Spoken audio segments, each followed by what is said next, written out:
Nagpasa sang rekomendasyon ang Schools Division of Iloilo nga pasakaan sang administratibo nga kaso ang TLE teacher nga naghatag sang line of 6 nga grades sa isa ka grade 10 student sa Siwalong Maasin, Iloilo nga ginatudlo rason sang pag-utas sang kabuhi sini. Sinopa kay Dr. Ernesto Cervellon Jr., Schools Division Superintendent sa nasambit nga talatapan, iniyang ginpasa sa tong Mayo 29 kag nagahulat na lang sila sang resulta halin sa DepEd Region 6. Dugang pa ni Cervellon, ginaengganyo Manila ang pamilya nga magpasaka sang separado nga administratibo nga kaso. Sinopas na natungda nagwa sa ila sini nga investigasyon nga may mahimo makasuhan sa administratibo nga kaso. Kung sariin, nalakip pa na iniis ang natungdan nga manunudlo, lakip na ang advisor sang estudyante. Yari bala pamatian naton ang naging kabahin sang payag ni Dr. Ernesto Cervellon sa ginpatigayon nga press conference.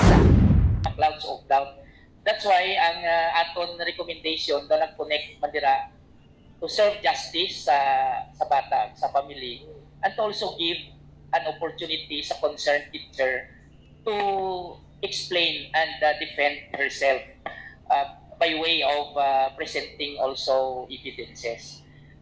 Amo nang nag-recommend kami nga an administrative complaint must be executed or administrative action para ma-clarify ang kanan. Sa pagbukas ng school year 2024 to school year 2025, pagatutukan sang Schools Division of Iloilo ang mental health program sa mga eskwelahan sa probinsya sang Iloilo. Report nagikan sa Department of Education.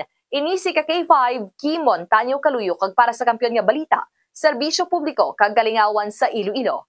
K5 News FM.